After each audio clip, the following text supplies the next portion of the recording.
നാരായണാശ്രമ തപോവനം 1963 പാണ്ഡവഗിരിയുടെ കിഴക്കേ ചെരുവിൽ സ്ഥാപിച്ചത് മുതൽ ഗുരുപൂർണിമ എന്ന് പറയുന്ന പരമപാവനമായിരിക്കുന്ന ആണ്ടുദിനം ഇവിടെ ചുരുങ്ങിയ തോതിലെങ്കിലും അനുഷ്ഠിച്ചു വരാറുണ്ട്. വളരെ ചുരുങ്ങിയ തോതിൽ. അത് ഇടയ്ക്ക് വച്ച് ചിലരൊക്കെ അത് കണ്ടുപിടിച്ച് പത്രത്തിലൊക്കെ എഴുതി തുടങ്ങിയപ്പോൾ ഗുരുപൂർണിമ എന്നൊരു ദിവസവും ഗുരുപൂർണിമാചരണവും തൃശ്ശൂരിലും പ്രദേശത്തുമൊക്കെ കൂടി വന്നതായി കാണുന്നു. ഈ ഗുരുപൂർണിമയ്ക്കുള്ള വിശേഷം നമ്മളുടെ ജീവിതത്തിൽ അത്യന്താപേക്ഷിതമായിരിക്കുന്ന ഒരു വശം ഉൾപ്പെടുത്തിയേ തീരൂ എന്ന് ഉപദേശിക്കാനും ഓർമ്മിപ്പിക്കാനുമാണ്. എന്താണ് ഈ അത്യാവശ്യം? മനുഷ്യജീവിതം തിന്നും കുടിച്ചും ഉറങ്ങിയും പെരുകി വർദ്ധിച്ചും കഴിഞ്ഞാൽ പോരാ, അതിനുള്ളതല്ല. അത് മൃഗങ്ങളും പക്ഷികളും ഒക്കെ ചെയ്യാറുണ്ട്.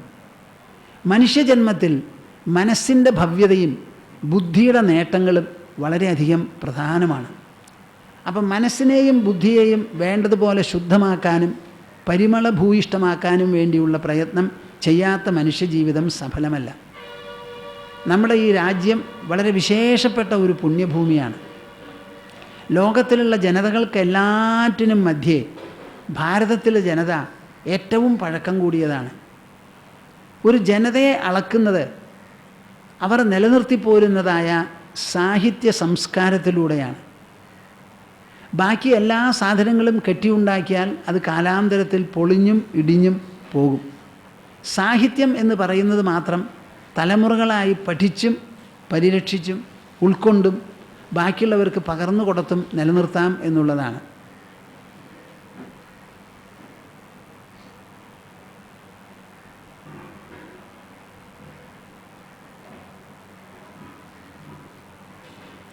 അങ്ങനെ വിശേഷപ്പെട്ട ഒരു സാഹിത്യം ഭാരതത്തിൽ ചരിത്രാതീത കാലം മുതൽക്ക് തന്നെ ഉടലെടുത്തു.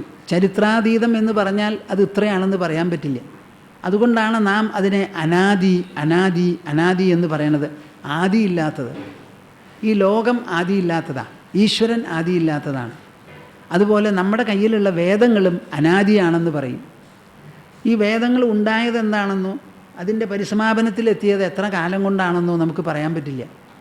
പക്ഷെ ഒരു കാര്യം തീർച്ചയാണ്, അവർ സ്തുതിയിലൂടെ തുടങ്ങി അഗ്നികർമ്മങ്ങൾ അനുഷ്ഠിച്ചു, അവസാനം ഉപാസനയിലൂടെ കടന്നു ചെന്നു, പിന്നെ ധ്യാനത്തിലും തത്വബോധത്തിലുമാണ് അവർ പരിസമാപിച്ചത്. അതിന് എത്ര കാലമെടുത്തു എന്ന് പറയാൻ പറ്റില്ല. അന്ന് മുതൽക്ക് ഇന്നേ വരെ ഇവിടെ ആർക്കും വിലമതിക്കാൻ പറ്റാത്തതായ ഒരു മഹത്തായ സംസ്കാരം നിലനിന്ന് പോരുന്നുണ്ട്. ഈ സംസ്കാരം എങ്ങനെ നിലനിന്നു എന്ന് ചോദിച്ചാൽ അത് ഉൾക്കൊള്ളാൻ കഴിഞ്ഞവരൊക്കെ അതിൻ്റെ മഹത്വം മനസ്സിലാക്കി ബാക്കിയുള്ളവരോട് പറഞ്ഞു കേൾക്കുമ്പോൾ അത് ശരിയാണെന്ന് തോന്നി ബാക്കിയുള്ളവർക്ക് ആവേശം തോന്നും. അവർ അത് സ്വീകരിച്ച് സ്വയം ഉൾക്കൊണ്ടതിന് ശേഷം അതിനെ പ്രചരിപ്പിച്ചു, ബാക്കിയുള്ളവർക്ക് പകർന്നു കൊടുത്തു. അങ്ങനെ പകർന്നു കൊടുത്ത് വന്നിട്ടുള്ളതാണ്. ഞാൻ 25 കിലോമീറ്റർ അകലെയുള്ള പാർലിക്കാട് ഒരു കുഗ്രാമത്തിൽ ജനിച്ച് നമ്മുടെ വൈദിക സമ്പ്രദായത്തിലും ഭക്തി സമ്പ്രദായത്തിലും ഒക്കെ വളർന്നു വന്നിട്ടുള്ളൊരു കുട്ടിയാണ്. അപ്പോൾ ചെറുപ്പകാലം മുതൽക്ക് തന്നെ ക്ഷേത്രത്തിൽ പോകും. 2-2.5 മണിക്കൂർ ഒരു ദിവസം ക്ഷേത്രത്തിൽ ചെലവ് ചെയ്തുകൊണ്ടിരുന്നു. അപ്പോൾ ഒരു ദിവസം അമ്മയോട് ചെന്ന് ചോദിച്ചു, എന്താണ് ഈ ദേവിയോട് പറയാനുള്ളത് ഒരു പ്രാർത്ഥന അവിടെ ചെന്ന് നിന്നാൽ? അതിനർത്ഥം എനിക്ക് ഒന്നും കണ്ടില്ല എന്ന്. അപ്പോൾ അമ്മ പറഞ്ഞു, ഞാൻ ചെയ്തിട്ടുള്ള പാപവും പുണ്യവും എല്ലാം ഏറ്റെടുത്ത് എനിക്ക് മോക്ഷം തരണമെന്ന്. ഇങ്ങനെ ഒന്നുണ്ടോ എന്ന് എനിക്ക് തോന്നിക്കാണും. എന്തായാലും അത് പറഞ്ഞു തുടങ്ങി. മോക്ഷം എന്നൊരു വാക്കും പാപവും പുണ്യവും അപ്പോൾ ഉള്ളിൽ കടന്നുകൂടി. അപ്പോൾ അതിനെപ്പറ്റി പലപ്പോഴും ആലോചിച്ച് കാണും. അതൊക്കെ കഴിഞ്ഞ് പഠിപ്പ് ഏതാണ്ട് ഒരു ദശയിലെത്തിയപ്പോൾ കൽക്കട്ടയിലേക്കാണ് പിന്നെ ഞാൻ പോയത്. ബാക്കിയുള്ളവർ പോകുന്നത് പോലെ ഉദ്യോഗാർത്ഥിയായിട്ട്. അവിടെ ചെന്നപ്പോൾ 2 മാസത്തിനുള്ളിൽ തന്നെ എൻ്റെ ഗുരുദേവനെ എൻ്റെ സഹോദരൻ ഞങ്ങളുടെ ഫ്ലാറ്റിലേക്ക് കൂട്ടിക്കൊണ്ടുവന്നു. അപ്പോൾ കണ്ടപ്പോൾ ചുക്കി ചുളുങ്ങി തൊലിയും എല്ലുമായിട്ടുള്ള ഒരു ഗാത്രമാണ്, ഒരു ശരീരമാണ്. കയ്യിലൊരു സിത്താറും ഉണ്ട്, ഒരു ഹാർമോണിയവും ഉണ്ട്. ചടഞ്ഞുകൂടി കുന്തിയിരുന്ന് ഹാർമോണിയവും വായിക്കും, സിത്താറും വായിക്കും. ബാക്കിയുള്ള സമയം മുഴുവൻ തലകുത്തി നിൽക്കും. ഊണ് കഴിച്ച് കൈ കഴുകാനും കൂടി പുറത്തേക്ക് പോവില്ല. ഞങ്ങൾ അതിനുള്ള സൗകര്യം അവിടെ തന്നെ ചെയ്യും. കുളിക്കാനും പോവും, മലമൂത്ര വിസർജനത്തിനും പോവും. ഇത് മാത്രമായിരുന്നു അദ്ദേഹത്തിൻ്റെ എഴുന്നേറ്റ് പോക്ക്. അപ്പോൾ അത് തന്നെ കണ്ടപ്പോൾ ഒരു വിചിത്രമാണല്ലോ. എന്നെപ്പോലെ ചെറുപ്പം ആൾ ഓടി നടക്കുന്ന ആൾക്ക് ഇങ്ങനെ ചടഞ്ഞുകൂടി മുറിവിട്ട് പോകാതെ ഇരിക്കുന്ന ഒരാൾ, അതും സാധാരണ ഒരാളല്ല, ഒരു തപസ്യ. അപ്പോൾ ഞങ്ങളുടെ കൂടെ വന്നിരിക്കുമ്പോൾ അദ്ദേഹം എന്ത് ചെയ്യണമെന്നുള്ളത് ഞങ്ങൾക്കറിയാമല്ലോ. അങ്ങനെ ചടഞ്ഞുകൂടിയിരിക്കും, പാടും, സിത്താറ് വായിക്കും, തലകുത്തി നിൽക്കും. ഒരു ദിവസം ശീർഷാസനത്തിൽ നിന്നിരുന്നത് എനിക്ക് തോന്നുന്നു 10-12 മണിക്കൂർ 13 മണിക്കൂറൊക്കെ ആവാൻ വിരോധമില്ല. അങ്ങനെയാണ് കണ്ടിട്ടുള്ളത്. ഞാൻ അദ്ദേഹത്തിനെ ആദ്യമായി പോയി നമസ്കരിച്ചപ്പോൾ എൻ്റെ ജ്യേഷ്ഠൻ പറഞ്ഞു, ഇവനെ ബ്രഹ്മജ്ഞാനത്തിന് അനുഗ്രഹിക്കുമെന്ന്. അപ്പം നമ്മുടെ ഡിക്ഷണറിയിൽ പുതിയൊരു വാക്ക് കടന്നുകൂടി, ബ്രഹ്മജ്ഞാനം. അങ്ങനെയൊന്നുണ്ടോ? അപ്പോൾ എന്തായി? നമ്മുടെ ഭക്തിയിലും സാധാരണമായിരിക്കുന്ന മതപരമായ അനുഷ്ഠാനങ്ങളിലും ജീവിച്ചു പോകുന്ന ഒരാൾ ഇപ്പോൾ പുതിയൊരു കാഴ്ചയാണ് കാണുന്നത്. ഈ വന്നിട്ടുള്ളത് ഒരു ദിവ്യപുരുഷനാണ്. ആ ദിവ്യപുരുഷനാണെങ്കിൽ ഒന്നും ഒട്ടും ചെയ്യണമില്ല, മിണ്ടാതിരിക്കുക. അപ്പോൾ എന്താ ഈ മിണ്ടാതിരിക്കുന്നതിൻ്റെ അർത്ഥം? ഒക്കെ ആലോചനാ വിഷയമാണല്ലോ. അങ്ങനെ ആലോചിച്ച് അദ്ദേഹത്തിൻ്റെ അടുത്ത് പലതും ചോദിച്ച അവസാനം ഞാനൊരു ദീക്ഷ മേടിച്ചു. എനിക്ക് ബ്രഹ്മജ്ഞാനം വേണം, മോക്ഷം വേണം എന്ന് പറഞ്ഞിട്ട്. ദീക്ഷ മേടിച്ചത് എങ്ങനെയാണ്? അതൊരു മന്ത്രം പറഞ്ഞു തന്ന് ഉരുവിട്ട് ജപിക്കൂ എന്ന് പറയുന്ന ആണവികമായിരിക്കുന്ന ഒരു ദീക്ഷയല്ല. ദീക്ഷ 3 തരം: ആണവം, ശാക്തം, ശാംഭവം എന്ന് 3 തരത്തിലാണ് ദീക്ഷ. ഒരു മന്ത്രം പറഞ്ഞു കൊടുത്ത് അത് ലക്ഷോപലക്ഷം തവണ ഉരുവിടുന്നത് ആണവമാണ്. ശാക്തം എന്ന് പറഞ്ഞാൽ ശരീരത്തിൽ കുണ്ടലിനി എന്നൊക്കെ പറയുന്ന മാതിരി ചില അനുഭവങ്ങൾ ഉണ്ടാക്കുന്നത് ശാക്തം. ശാംഭവ വിദ്യ എന്ന് പറഞ്ഞാൽ മനസ്സിനെ നിശ്ചലതയിൽ മുക്കാൻ വേണ്ടിയിട്ടുള്ളതായ ഒരു പോക്കാണത്. അപ്പോൾ ഒരു ശാംഭവ ദീക്ഷയാണ് എനിക്ക് തന്നത്. ആ ദീക്ഷ കിട്ടിയത് മുതൽക്ക് വാതിലടയ്ക്കുക, ഉള്ളിലത്തെ വാതിൽ തുറക്കുക. കേൾക്കുന്നുണ്ടോ നിങ്ങൾ? പുറത്തെ വാതിലടച്ച അകത്തെ വാതിൽ തുറക്കണം. അപ്പം നമ്മുടെ മനസ്സ്, ബുദ്ധി, അഹങ്കാരം, സ്വപ്നം, ഉറക്കം, ഈ ഉണർന്നിരിപ്പ്, ഇങ്ങനെയുള്ളതിനെ എല്ലാറ്റിനെയും തുളച്ച് കയറി നമ്മുടെ ഉൾ വ്യക്തിത്വത്തിൻ്റെ അടിത്തട്ടിൽ എത്തിച്ചേരാൻ ഉള്ള ഒരു വിശേഷപ്പെട്ട സാധനയാണിത്. അപ്പോൾ കണ്ണടച്ചിട്ടല്ലേ അകത്തേക്ക് പോവുക? അത് കണ്ണ് തുറന്ന് പോകാൻ പറ്റുമോ? അകത്തേക്കാണ് പോകേണ്ടത്. അപ്പോൾ അവിടേക്ക് വടിയും കുടമായിട്ടൊക്കെ പോകാൻ പറ്റുമോ? പറ്റില്ല.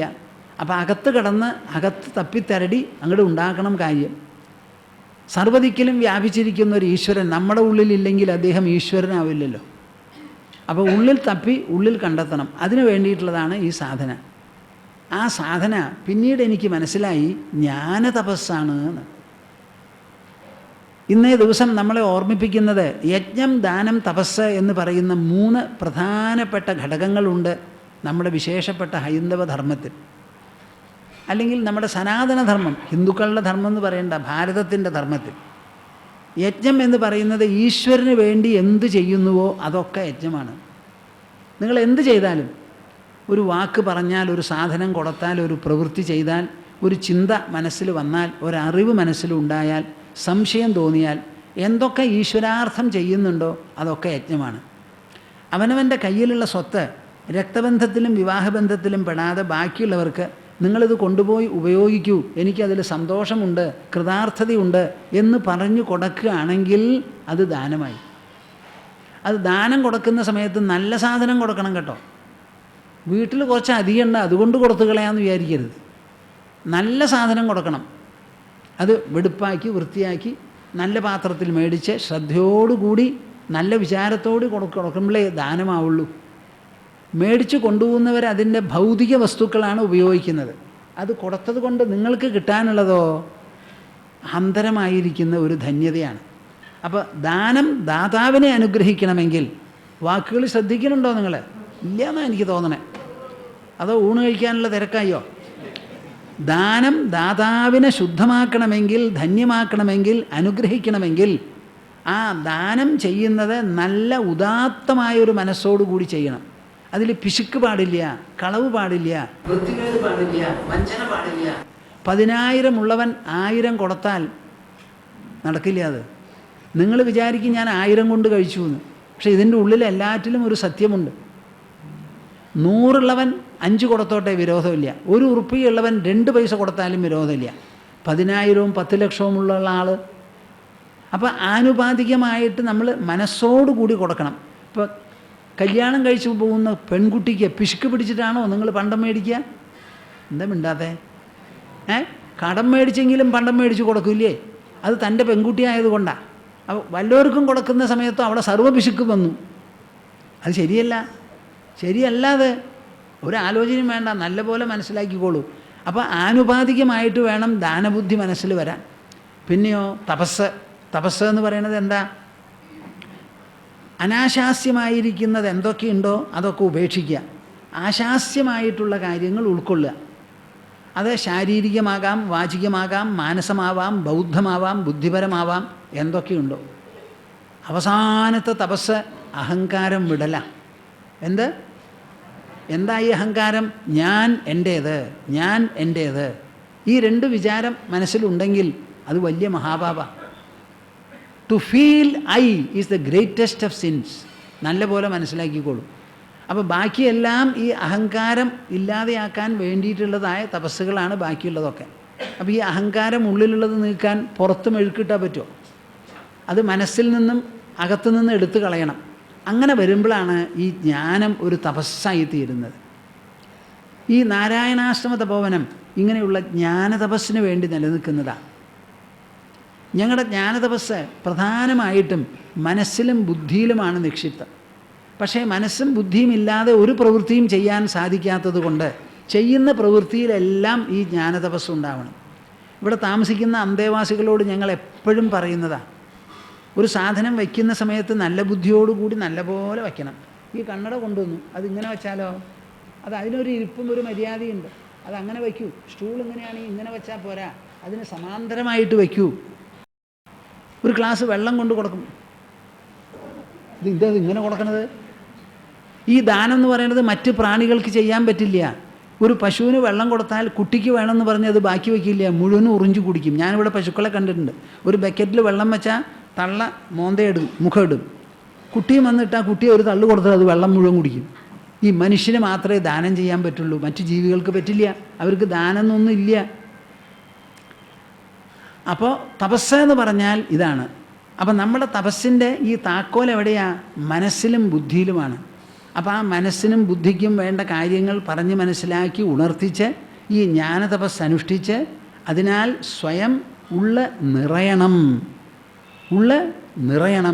അപ്പോൾ ഉള്ളിലുള്ള മികവ്, നിറവ്, ഉള്ളിന് ഭവ്യത, ധന്യത, അതൊക്കെ വരുത്തി തീർക്കുന്നതാണ് ഈ ജ്ഞാനതപസ്.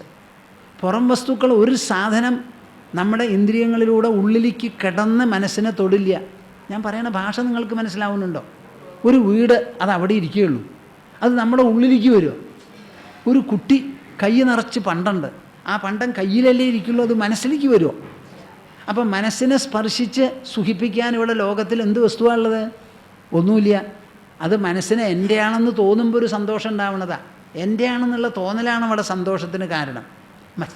മനസ്സിലാവുന്നുണ്ടോ നിങ്ങൾക്ക്? അപ്പോൾ ഈ മനസ്സിന് തോന്നുന്ന സന്തോഷം, കൃഷ്ണനോട് ഉദ്ധവൻ ചോദിച്ചു ഏറ്റവും വലിയ ധനം എന്താണ്? അപ്പോൾ ഉദ്ധവൻ പറയണത് സന്തുഷ്ടിയാണ് ധനം എന്നാ. ചെവി കടം മേടിച്ച് കേട്ടോളൂ. സന്തുഷ്ടിയാണ് ധനം എന്ന്. ഇന്ത്യ രാജ്യം ദരിദ്രമാണെന്ന് പറയും. ഇവിടെ ദരിദ്രന്മാരുണ്ടെങ്കിലും അവരാണ് ധനവാന്മാരെക്കാളും സന്തോഷമായിട്ട് ജീവിക്കുന്നത്. ഞാൻ നമ്മുടെ ചീഫ് ജസ്റ്റിസ് മിസ്റ്റർ A.N. റേയോട് പറഞ്ഞു, our country is great and our people are enriched by poverty എന്ന് പറഞ്ഞു. Enriched by poverty. അദ്ദേഹം എന്നെ നിർത്തി ചോദിച്ചു, Swamiji, how are you saying that we are enriched by poverty? How can poverty enrich anybody? അതിനെനിക്ക് മറുപടി പറയാനുള്ളത്, ഞാനൊരു സന്യാസിയാണ്. എന്നെ മാതിരിയുള്ള സന്യാസിമാർ ലോകത്തിൽ പലരും ഉണ്ട്. ഞങ്ങളൊക്കെ സന്യസിക്കുക എന്ന് പറഞ്ഞാൽ എന്താ? പച്ച ദരിദ്രരായി തീരുക എന്നർത്ഥം. കേൾക്കുന്നുണ്ടോ നിങ്ങൾ സ്വാമിജിയെ വലിയൊരു ആശ്രമത്തിലൊക്കെ കാണുന്നുണ്ട്, സ്വാമിജി പണക്കാരനാണെന്ന് പറയും. നിങ്ങൾ പറയായിരിക്കും, എന്നാളൊരു രാഷ്ട്രീയക്കാരൻ പറഞ്ഞു കോടീശ്വരനാത്ര സ്വാമിജി. ഒരു കാശില്ല എൻ്റെ കയ്യിലെന്നാണ് എനിക്ക് പറയാനുള്ളത്. ഒരു കാശില്ല. ബാക്കിയുള്ളവർ പറഞ്ഞു ഇദ്ദേഹത്തിന് സ്വാമിജിമാരെ കണ്ട് ഡിസ്ക്രൈബ് ചെയ്യാൻ, വിവരിക്കാൻ അറിയില്ല. അപ്പോൾ കയ്യിലുള്ളത് മുഴുവൻ ഉപേക്ഷിച്ച് തെരുവിലിറങ്ങി തെണ്ടുക എന്നുള്ളതായിരുന്നു നമ്മുടെ ഉദ്ദേശം. പക്ഷേ എൻ്റെ കുടുംബത്തെ വളരെ താലോലിച്ച് വളർത്തിട്ടുള്ള ഒടുക്കത്തെ കുട്ടിയാണ്. വീട്ടുകാർ സമ്മതിക്കുമോ തെണ്ടാനായിട്ട്? പക്ഷേ അവിടുന്ന് വല്ലവിധവും പുറത്ത് ചാടി തെരുവിൽ നിൽക്കാൻ ഞാൻ വളരെ കഷ്ടപ്പെട്ടിട്ടാണ് ചെയ്തത്. അപ്പോൾ ഉദ്യോഗം വിട്ടു, രക്തബന്ധങ്ങളെയും വിട്ടു, എന്നിട്ട് ഒരു സാധനവും നമുക്ക് വരുമാനമില്ല, ഒന്നുമില്ല എന്ന് പറഞ്ഞ് ഡിക്ലെയർ ചെയ്യാണ് സ്വയം. ഇന്ന് മുതൽക്ക് പിന്നെ എന്താ, എപ്പോഴും സത്യസന്ധമായി ട്രൂത്ത്ഫുള്ളായിട്ടിരിക്കുക. ഈ ഭൂമിയെയും ആകാശത്തെ അടക്കം ഗോളാനുഗോളങ്ങളെല്ലാറ്റിനെയും താങ്ങി, കേൾക്കുന്നുണ്ടോ നിങ്ങൾ? താങ്ങി നിർത്തുന്നതായ ഒരു മഹത് പ്രഭാവമുണ്ട്. അതിനെ പരമകല്യാണ നിധി എന്നാണ് പറയുക. അതാണ് ജഗദീശ്വരൻ. അതാണ് ഈ ഏറ്റവും വിശേഷപ്പെട്ട ബുദ്ധിതത്വം. അതിൽ ആശ്രയം കൊണ്ട് ജീവിക്കുക. അത് നമ്മളെ ഉറക്കിയാൽ നമ്മൾ ഉറങ്ങും, ഉണ്ണാൻ തന്നാൽ നമ്മൾ ഉണ്ണും, പട്ടിണിയിട്ടാൽ പട്ടിണി കിടക്കും, കൈ നിറച്ച് വല്ലതും തന്നാൽ എടുക്കും, ഒന്നും തന്നില്ലെങ്കിലോ ഇല്ല. അങ്ങനെ ആ ജഗദീശ്വരനിൽ മാത്രം ആശ്രയിച്ച് ദാരിദ്ര്യത്തെ പുൽകി, കേൾക്കുന്നുണ്ടോ നിങ്ങൾ? ദാരിദ്ര്യത്തെ പുൽകി, പട്ടിണിക്കും പാടിനും തയ്യാറായി, സ്തുതിക്കും നിന്ദയ്ക്കും പാത്രമായി അങ്ങനെ ജീവിക്കുക എന്നുള്ളതാണ്. ഇത് എന്തിനു വേണ്ടിയിട്ടാണ്? മനസ്സിനെ ധന്യധന്യമാക്കാൻ, ഉള്ള് നിറയാൻ, ഉള്ളിന് മികവ്, നിറവ്, തികവ്, ആ ആന്തരമായിരിക്കുന്ന ഒരു സാഫല്യം വരാൻ വേണ്ടിയിട്ടാണ്. അപ്പം മനസ്സിലാണ് ഇത് മുഴുവൻ നാം ജനിപ്പിച്ച് വളർത്തിയെടുക്കുന്നത്. അപ്പം അങ്ങനെ ഒരു രാജ്യത്തിൽ ഇവിടെ ദാരിദ്ര്യമുണ്ടെങ്കിൽ നമ്മൾ ദരിദ്രരാവാൻ ഇഷ്ടപ്പെടുന്നവരാണെന്നാണ് എനിക്ക് മറുപടി പറയാനുള്ളത്. പല ആൾക്കാരും ഇവിടെ എല്ലാം ഉപേക്ഷിച്ച് ദരിദ്രരാവണം എന്ന് പറയുന്നുണ്ട്. ഇന്നലെ ഇവിടെ 2 പേർക്ക് ബ്രഹ്മചര്യം കൊടുത്തു. അപ്പോൾ അവർക്ക് അതിനെ ബ്രഹ്മചര്യത്തിൻ്റെ വിശേഷതയെ ചിത്രീകരിച്ചുകൊണ്ടൊരു എഴുത്ത് കൊടുക്കുകയുണ്ടായി. അതിൽ പറഞ്ഞിട്ടുള്ള 2 കാര്യം എന്താ? നിങ്ങൾ ഇന്നു മുതൽ ദാരിദ്ര്യത്തെ ആലിംഗനം ചെയ്യണമെന്ന്. എന്താ? ദാരിദ്ര്യത്തെ ആലിംഗനം ചെയ്യണം. കിട്ടിയത് പോരാ, ഇന്നതൊക്കെ വേണം എന്നുള്ള തോന്നൽ പാടില്ല. വന്നാൽ വന്നു, വന്നില്ലെങ്കിൽ ജീവിതത്തിന് അത്യാവശ്യം വേണ്ട സൗകര്യങ്ങൾ ഉണ്ടെങ്കിൽ അത് ഉപയോഗിക്കുന്നതിൽ വിരോധമില്ല. ഇല്ലെങ്കിൽ അതിനു വേണ്ടി ആവലാതിപ്പെടരുത്, അതില്ലാത്തത് കൊണ്ട് ദുഃഖിക്കരുത്, ക്ലേശിക്കരുത്. സത്യസന്ധമായിട്ട് ജീവിക്കണം. ജഗദീശ്വരനിൽ പൂർണ്ണമായ ആശ്രയബുദ്ധി വേണം. ഇതൊക്കെയാണ് അവർക്കുള്ളത്. ശാസ്ത്രങ്ങൾ വായിക്കണം, പഠിക്കണം, അതിനുള്ള സമയം കണ്ടെത്തണം, ഒരിക്കലും അത് വിട്ടുകളയരുത്. ഇങ്ങനെ ചില സത്യങ്ങളൊക്കെ പറഞ്ഞ് മനസ്സിലാക്കി കൊടുത്തു. ആ യജ്ഞം, ദാനം, തപസ് എന്ന് പറയുന്ന 3 എണ്ണം ഓർമ്മപ്പെടുത്തുന്നതാണ് ഈ ഗുരുപൂർണിമ. അതിൽ പ്രത്യേകിച്ചും ജ്ഞാന തപസ്സിനെക്കുറിച്ച് പറയുന്നതും അതിൻ്റെ പ്രഭാവം ഓതിത്തരുന്നതുമാണ് ഇന്നേ ദിവസം. ശിഷ്യന്മാരെല്ലാവരും അവരുടെ ഗുരുസങ്കേതങ്ങളിൽ ചെന്ന് അദ്ദേഹത്തെ പ്രണമിച്ച് അനുഗ്രഹം മേടിക്കും. മാത്രമല്ല, ശാസ്ത്രങ്ങളിൽ പ്രധാനമായിട്ടുള്ള പ്രസ്ഥാനത്രയം എന്ന് പറയുന്ന ഉപനിഷത്തും ഭഗവത്ഗീതയും ബ്രഹ്മസൂത്രവും ഒരു തവണയെങ്കിലും വായിച്ച് കേൾക്കുക എന്നൊരു സമ്പ്രദായമുണ്ട്. വേദങ്ങൾക്ക് ബ്രഹ്മസൂത്രം എഴുതിയത് വേദവ്യാസൻ ഇന്നേ ദിവസമാണ് തുടങ്ങിയത്.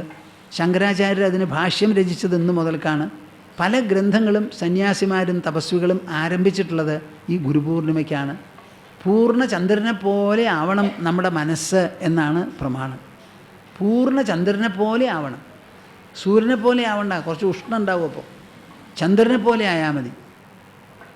അതാണല്ലോ അഴകുള്ളവരെ ഗൃഹസ്ഥന്മാർ പറയും, കണ്ടോ ചന്ദ്രനെ പോലെ ഇരിക്കണു അവളുടെ മുഖം, ചന്ദ്രമുഖിയിൽ. അപ്പോൾ ചന്ദ്രനെ പോലെയുള്ള മുഖമല്ല നമുക്ക് ആവശ്യം. അത് ജനിക്കുമ്പോൾ കിട്ടിയത് മാറ്റാൻ പറ്റില്ല. പക്ഷേ അമാവാസി പോലെയുള്ള മനസ്സിനെ മാറ്റി ചന്ദ്രൻ പൂർണിമ മനസ്സാക്കണം. അതാണ് നമുക്ക് ആവശ്യം. അതിനു വേണ്ടിയിട്ടുള്ള ഒരു ഓതലും സന്ദേശവുമാണ് ഈ ദിവസം. ഈ ആശ്രമത്തിൽ കഴിഞ്ഞ 45 കൊല്ലമായി ചുരുങ്ങിയ തോതെങ്കിലും ഇത് അനുഷ്ഠിച്ചു വരുന്നു. ഇന്നിപ്പോൾ കുറേ ആൾക്കാർ ഞാൻ അറിയാത്തവരും കൂടി ഇപ്പം ഇവിടെ വന്നിട്ടുണ്ട്. അവരെ പരിചയപ്പെടണം ഇത് കഴിഞ്ഞിട്ട്. അപ്പോൾ ഈ ആശ്രമം നിലനിൽക്കുന്നത് ഈ ജ്ഞാന തപസ്സിനാണ്. ഞങ്ങളെപ്പോഴും മനസ്സ് ശുദ്ധമാക്കുന്നതിനും സന്തുഷ്ടമാകുന്നതിനും അതിനുള്ള വഴികൾ ബുദ്ധി എന്ന് പറയുന്ന ഉപകരണം ഉപയോഗിച്ച് ശാസ്ത്രങ്ങളും മറ്റും പറഞ്ഞ് മനസ്സിലാക്കി കൊടുത്ത് ഗ്രഹിപ്പിക്കുന്നതാണ് ഈ ആശ്രമത്തിൻ്റെ വിശേഷത. ഇതൊരു ജ്ഞാനകേന്ദ്രമാണ്.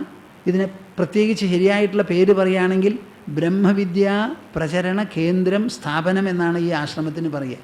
ഞാനൊരു ബോർഡ് അങ്ങനെ ഇടാമെന്ന് വിചാരിക്കുക, മനുഷ്യർക്ക് അറിയാൻ വേണ്ടിയിട്ട്. ബ്രഹ്മവിദ്യാ പ്രചരണ കേന്ദ്രം. ലോകത്തിൽ 2 വിധത്തിലുള്ള അറിവാണ്. ദൃശ്യവസ്തുക്കളെ സംബന്ധിച്ച അറിവ്. ഈ ദൃശ്യങ്ങളെ മുഴുവൻ കാണുന്ന ദ്രഷ്ടാവ് അല്ലെങ്കിൽ ദൃക്ക് എന്ന് പറയുന്ന വേറെ ഒരു ഘടകമുണ്ട്. ആരാണ് ഇത് മുഴുവനും നോക്കിക്കണ്ട് ഗ്രഹിക്കുന്നതെന്ന്. അതിനെ വിഷയി എന്ന് പറയും, അല്ലെങ്കിൽ ദ്രഷ്ടാവ് എന്ന് പറയും. ആ ദ്രഷ്ടാവിനെ പറ്റിയിട്ടുള്ള അറിവ് ഓതിത്തരുന്നതാണ് അധ്യാത്മശാസ്ത്രത്തിൻ്റെയും അധ്യാത്മ ജീവിതത്തിൻ്റെയും ഉദ്ദേശം. അത് നിർവഹിക്കുന്നവരാണ് ഞങ്ങൾ. ഇന്നേ ദിവസം നിങ്ങളെല്ലാവരും വന്നതിൽ എനിക്ക് വളരെയധികം സന്തോഷമുണ്ട്. നമ്മുടെ മഹത്തായ ഈ സംസ്കാരത്തെക്കുറിച്ച് ഒന്ന് ആലോചിക്കാനും അതിൻ്റെ ഉടമസ്ഥന്മാരും ഉടമകളും അതിൻ്റെ അവകാശികളുമാണ്, അനന്തരവന്മാരാണ് നിങ്ങൾ. അപ്പോൾ നിങ്ങളത് മനസ്സിലാക്കി അവരവരുടെ വീടുകളിലും പ്രവർത്തന സങ്കേതങ്ങളിലും കടാവിളക്കായി എന്നും ശോഭിക്കണം എന്നാണ് എൻ്റെ ആഗ്രഹവും. അതിനായി ഞാൻ എല്ലാവരെയും അനുഗ്രഹിക്കുന്നു. മനസ്സ ആലിംഗനം ചെയ്ത് എല്ലാവരും സന്തോഷത്തോടു കൂടി ജീവിക്കൂ, ഭയപ്പെടാതെ ഈശ്വരനിൽ വിശ്വസിച്ചുകൊണ്ട്. നിങ്ങളെല്ലാവരും അധിവസിക്കുന്നത് ഭൂമിയിലാണ്. ഈ ഭൂമിയാണെങ്കിൽ ഈശ്വരനാൽ താങ്ങി നിലനിർത്തപ്പെടുന്നതാണ് ഈ ഭൂമി. അപ്പോൾ ഭൂമിയെ താങ്ങുന്നത് ഈശ്വരനാണെങ്കിൽ നിങ്ങളെ താങ്ങുന്നത് ആരാ? എന്താ മിണ്ടാത്ത? നിങ്ങൾ വിചാരിക്കുന്നത് എൻ്റെ ഭർത്താവാണ്, ഭാര്യയാണ്, കുട്ടികളാണ്, വീടാണ് താങ്ങണേന്ന് വിചാരിച്ചാൽ വണ്ടിയിൽ പോകുമ്പോൾ സുരക്ഷിതമായി പോവും. ആക്സിഡൻ്റ് ഉണ്ടായാലോ വണ്ടി താങ്ങിയോ നമ്മളെ? പക്ഷെ ആരും ഭൂമിയിൽ നിന്ന് പോകാറില്ലല്ലോ, ഭൂമിയിൽ തന്നെയുണ്ടല്ലോ. അപ്പോൾ ഈ ഭൂമിയെ താങ്ങി രക്ഷിക്കുന്നത് ആരോ? അതാണ് സ രക്ഷിത രക്ഷതി യോഹി ഗർഭേ. ഗർഭത്തിൽ നമ്മളെ രക്ഷിച്ച ആ ശക്തിയാണ് പുറത്തു വന്നാലും എന്ന് ശ്രീമദ് ഭാഗവതം വളരെ വ്യക്തമായി പറയുന്നു. ആ ഒരു രക്ഷാകവചം, രക്ഷാബോധത്തോടു കൂടി നിങ്ങളിരിക്കൂ. വലിയൊരു ഇൻഷുറൻസാണ് ഭക്തി എന്ന് പറയുന്നത്. ഭഗവാനെ നമ്മുടെ ഹൃദയത്തിൽ പാർപ്പിക്കാനുള്ള ഒരു തുറന്ന മനസ്സും ഭഗവാനോടുള്ള സ്നേഹവും പ്രതിബദ്ധതയും അങ്ങനെ വളർന്നു വരട്ടെ. ഉള്ളിലത്തെ വാതിൽ തുറന്ന് അവിടെ ഈശ്വരനോട് ചമ്രം പടിഞ്ഞിരിക്കാൻ പറയണം. വേണ്ടി വന്ന അദ്ദേഹത്തിൻ്റെ കാലടി രണ്ടും സ്നേഹം എന്ന് പറയുന്ന കയറുകൊണ്ട് വരിഞ്ഞു കെട്ടുക. ഇതാണ് ഭാഗവതം പറയണത്. ഭഗവാന്റെ കാലുകളെ സ്നേഹക്കയറ് കൊണ്ട് വരിഞ്ഞു കെട്ടി ഭഗവാന് തൻ്റെ ഹൃദയത്തിൽ നിന്ന് പുറത്തു പോകാൻ പറ്റാത്ത വിധത്തിൽ അവിടെ പിടിച്ചു നിർത്തുന്നത് ആരോ ആ ഭക്തനാണ് അത്യുത്തമനായിരിക്കുന്ന ഭക്തൻ എന്ന് ഭാഗവതം വളരെ വ്യക്തമായി പറയുന്നുണ്ട്. ഇതൊക്കെ മനസ്സിലാക്കി സന്തോഷത്തോടു കൂടി, സൗഭാഗ്യത്തോടു കൂടി, സാഫല്യബോധത്തോടു കൂടി നിങ്ങളെല്ലാവരും ഇരിക്കണം. ഈശ്വരവിശ്വാസം ഒരു ഉത്സവം രചിക്കുന്നതാണ്. നമ്മൾ ക്ഷേത്രത്തിൽ ഉത്സവം രചിക്കുന്നു കണ്ണിന് കാണാൻ. പക്ഷേ മനസ്സിനെ അനുഭവിക്കണമെങ്കിൽ ഈ ഈശ്വരഭക്തി കൊണ്ട് ഈശ്വരൻ ഹൃദയത്തിൽ വസിക്കാൻ തുടങ്ങണം. അപ്പോഴേ നിങ്ങൾക്കൊരു നിത്യോത്സവം ഉണ്ടാവുള്ളൂ. അതെല്ലാവരും ഓർമ്മ വയ്ക്കും. എല്ലാവർക്കും എൻ്റെ സ്നേഹ ആശീർവാദങ്ങൾ.